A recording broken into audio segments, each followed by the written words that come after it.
Good morning, everyone. Today is 7th April 2020. It's about 11 o'clock in the morning. I'm here with another video on advanced Excel.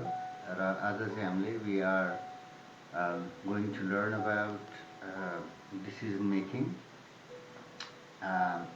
सबभन्दा पहिले logical functionsहरूको बारेमा, त्यसपछि decision making using if and if functions, and त्यसपछि गएर hल्का did functions. So this is going to be very interesting and very useful video, especially for those who use Excel on regular basis. तपाईँले रिपोर्टहरू बनाउँछ and also decision making को लागि चाहिँ यो functionsहरू एकदमै useful हुन्छ. Basically, I want you to learn new skills जसले तपाईँले आफ्नो कामलाई अटोमेट गर्न सक्नुहुन्छ. त्यसको फाइदा के हुन्छ भने तपाईँको जुन चाहिँ repetitive tasksहरूलाई तपाईँले अटोमेट गर्न सक्नुहुन्छ. That means you spend less time doing the same thing over and over again. And secondly, तपाईँले चाहिँ तपाईँको mistakes हुने chances, there is almost no room for error. एकपल्ट logical functions use गरेपछि अथवा कुनै पनि functions चाहिँ Excel मा use गरिसकेपछि.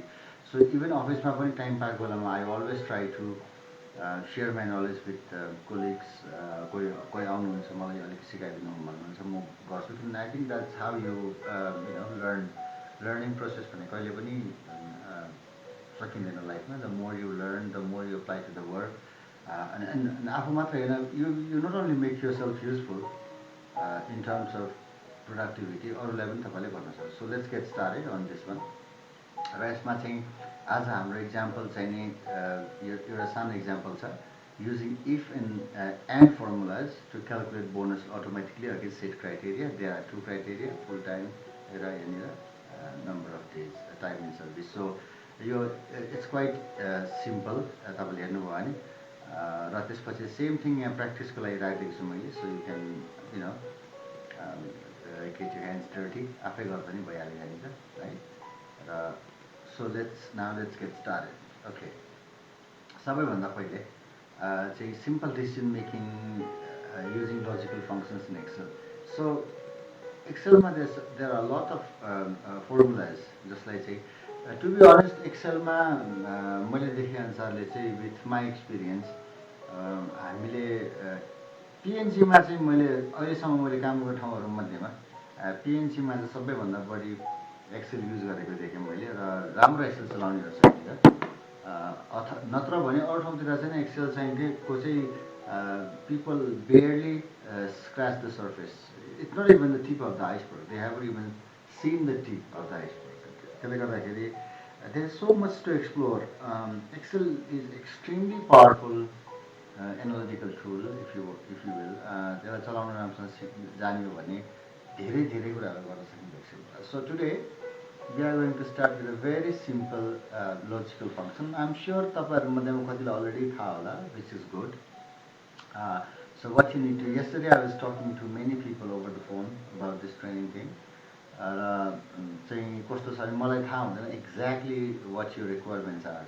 त्यसले गर्दाखेरि तपाईँले मलाई यदि चाहिँ भन्नुभयो मलाई यो पनि सिक्न छ अथवा यो पनि सिक्न छ भने म त्यसमा चाहिँ कन्टिन्युसली भिडियो बनाउँछु. र अझै लकडाउन थपिएको छ 3 गतेसम्मको लागि. So we still have 7-8 days in our hands.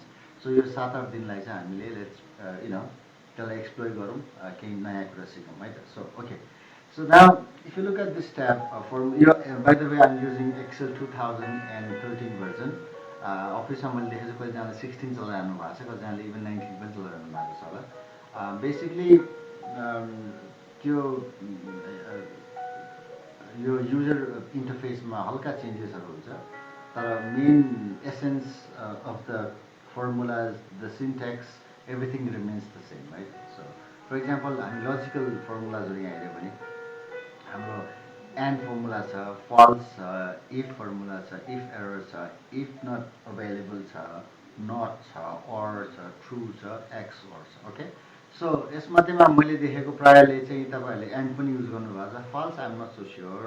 If use गरेको देखेको छु. इफ एरर यस, धेरै ठाउँमा मैले पिएनजीमा इफ एरर युज गरेको देखेको छु. इफ नट अभाइलेबल मैले त्यति साह्रो देखाएको छैन.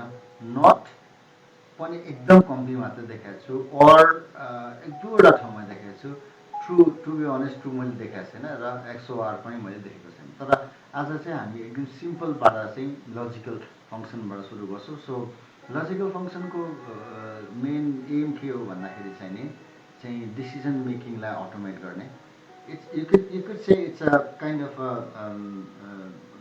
के भन्छ आर्टिफिसियल इन्टेलिजेन्स भन्दा पनि मिल्छ कि यसलाई एकदमै सिम्पलेस्ट फर्ममा होइन जति पनि एल्गोरिदमहरू युज गरेर हुन्छ नि ठुल्ठुलो प्रोग्रामहरू एल्गोरिदममा सबै त्यही त सेट्स अफ इन्स्ट्रक्सन्स त हो नि इफ दिस देन दिस होइन सो प्रोग्रामिङको मेन कोर कन्सेप्ट पनि त्यही त हो नि चाहिँ यो भएन यो गर्ने यो भएन यो गर्ने सो यदि यो प्रोसेसलाई हामीले जस्तो फर इक्जाम्पल मैले हाम्रो रिक्रुटमेन्ट प्रोसेसमा पनि मैले त्यो अप्लाई गर्दैछु कि sets of instructions like algorithm simple algorithm यो गऱ्यो भने यो गर्ने यो भयो भने यो right so let's look at this example हामीसँग 3वटा स्टुडेन्ट छ राम श्याम एन्ड हरि अनि उनीहरूको मार्क्स 65 45 एन्ड 56 छ र रिजल्ट यहाँ हामीले हाल्नुपर्ने छ है सो अब हाम्रो प्यारामिटर्सहरू के छ भन्दाखेरि चाहिँ नि यदि स्कोर चाहिँ नि 50 भन्दा बढी भयो भने चाहिँ पास हुन्छ नत्र भने very very simple so result चाहिँ यहाँ आउनु पर्यो राइट सो फेरि once again if the score is यसो गरौँ न equals to or more than or equals to 50 छ भने मोर देन इक्वल्स टु 50 छ भने चाहिँ पास भयो छैन भने चाहिँ फेल भयो राइट सो यसमा चाहिँ हाम्रो अब प्रायः जसले चाहिँ तपाईँहरूले अलरेडी युज गरिसक्नु भएको फर्मुला तपाईँलाई थाहा छ फर्मुलालाई दुई तरिकाबाट हामी यही लजिकलबाट पनि गर्न सक्छौँ होइन यसरी पनि हामी गर्न सक्छौँ इफ विच इज मलाई चाहिँ आई डोन्ट नो मलाई चाहिँ अलिकति अप्ठ्यारो म चाहिँ आफैले टाइप गरेर नै सजिलो लाग्छ होइन सो यहाँबाट पनि गर्न चाहिँ सकिन्छ सो अब हामी चाहिँ के गर्नु पर्यो भने हामीले एउटा यस्तो फर्मुला हाल्नु पऱ्यो जसले चाहिँ नि 50 भन्दा बढी आउने चाहिँ आफैलाई पास हुन्छ र 50 भन्दा कम्ती आउँदा चाहिँ फेल हुन्छ सो बेसिकली एकदमै सिम्पलेस्ट यो एक्जाम्पल हो okay so let's get started on this one so we always start our formulas with equals to होइन equal sign equals to if है सो इफ अब यहाँ हेर्नुहोस् है if logical test value if true value so हाम्रो test के छ त भन्दाखेरि लजिकल टेस्ट हाम्रो के छ भन्दाखेरि चाहिँ यदि यो C7मा होइन यदि C7 चाहिँ more than or equals to 50 छ भने हामीले के चाहियो हामीलाई पास भन्ने वर्ड चाहियो यहाँ होइन नत्र भने fail so it's quite simple कतिलाई अलिकति कन्फ्युजन हुनसक्छ चाहिँ के गरेको यो भने सो बेसिकली के हो भन्दाखेरि चाहिँ हामीले के गर्छौँ भने इफ C7 चाहिँ 50 अथवा 50 भन्दा बेसी भयो भने धेरै भयो भने चाहिँ हामीलाई यो वर्ड पास भन्ने वर्ड यहाँ चाहियो त्यही कारणले हामीले यसलाई त्यही कारण हामीले कोड लिइरहेको कोड पास अनकोड डबल कमाभित्र हामीले राखेको छौँ अथवा त्यो छैन भने चाहिँ फेल लेखिदिने अनि देन हामीले यो ब्राकेट क्लोज गर्ने प्लिज अन्डरस्ट्यान्ड एक्सेलको फर्मुलाजमा चाहिँ तपाईँको सर्टन कुराहरू चाहिँ गर्नै पर्छ जस्तो फर इक्जाम्पल यदि तपाईँले कुनै पनि वर्ड राख्नु छ भने त्यो वर्डलाई चाहिँ जहिले पनि तपाईँले इन्भर्टेड कमाज भन्छ नि हामीले सो कोट्स डबल कोट्सभित्र राख्नै पर्ने हुन्छ होइन र जहिले पनि सुरु गर्दा हामी इक्वल साइनबाट सुरु गर्छौँ त्यसपछि इफ त्यसपछि हामी प्यारेन्थेसिस हामीले यहाँ ब्राकेट पनि भन्छौँ ब्राकेट ओपन गर्ने आफ्नो त्यहाँनिर चाहिँ त्यो लजिक अथवा आफ्नो फर्मुला राख्ने र फर्मुला एन्ड गर्नको लागि तपाईँले ब्राकेट क्लोज गर्ने सो मैले एन्टर गरेँ होइन सो एन्टर गरेपछि के भयो त पास आयो किन पास आयो भन्नुहुन्छ भने because the marks obtain is more than 50 अब यसैलाई हामीले तल लान्छौँ लाँदाखेरि के भयो त पास यो 45 फेल आयो किनभने अभियसली 50 भन्दा थोरै छ होइन सो हामीले यहाँनिर के लेख्यौँ भने खालि 50 मात्र लेख्यौँ नि होइन वी डिडन्ट राइट अबाउट यदि 50 भन्दा कम्ती किन लेख्नु जरुरतै छैन किनभने यसमा दुईवटा मात्रै हामीसँग चाहिँ हामीले दुईवटा मात्रै कन्डिसन्स राखेका छौँ नि त नम्बर 1 कन्डिसन के हो भन्दाखेरि 50 अथवा 50 भन्दा बढी आउने पास अर्को कन्डिसन 50 अथवा 50 कम आयो भने फेल. सो यहाँनिर लजिकली चाहिँ जो चाहिँ 50भन्दा कम्ती जसको मार्क्स चाहिँ 50 अथवा 50भन्दा बढी छैन अटोमेटिकली फेल त हो नि, राइट. सो द्याट्स वाइ हामीले यहाँ यसरी 65, 45, 56 छ फेल. सपोज मैले यो 45लाई चाहिँ चेन्ज गरेर 60 बनायो भने यहाँ फेरि पास आउँछ, राइट. ओके.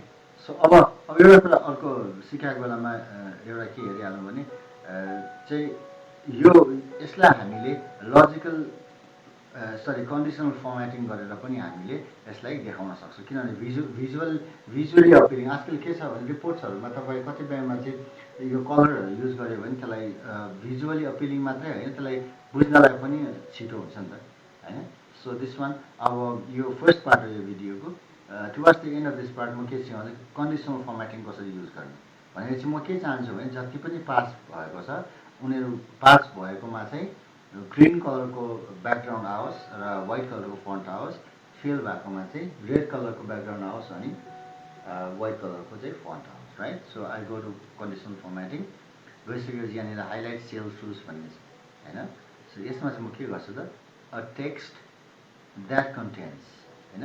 यदि पास छ भने यहाँ अलरेडी बाई डिफल्ट यो दिन्छ र म यसलाई चेन्ज गर्छु. यदि पास छ भने म के चाहन्छु म यहाँ क्लिक गरेर कस्टम फर्मेटमा गएर यदि पास छ भने मलाई फिल चाहिँ नि ग्रिन कलरको फिल ब्याकग्राउन्ड चाहियो र फन्ट चाहिँ नि मलाई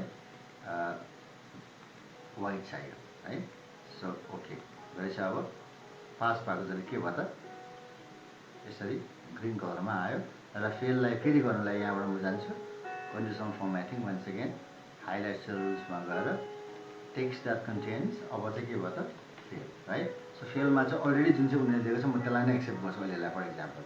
सो अब के कन्डिसनल फर्मेटिङ यहाँ आयो. So for instance if I change this to 65 यो आफै यसले चेन्ज भएर यहाँ पनि जान्छ, right. So for now we can stick to 45. Right, this is the end of the first part of this video. यसमा प्र्याक्टिस गर्नुहोस्. You would simply यसलाई तपाईँले कपी गरेर यहाँ राखिदिएको छु. तपाईँ आफै यसलाई एकपल्ट प्र्याक्टिस गर्नुहोस्, है. अनि ह्याप्पी लर्निङ. र केही क्वेसन्सहरू छ भने like I said I am just a phone call away. तपाईँ मलाई फोन गर्दा नि भयो अथवा यहीँनिर युट्युबमै तपाईँले कमेन्ट गर्दा नि भयो अथवा इमेल गर्दा पनि भयो, जे गर्दा नि भयो. So I am always around. So once again happy learning.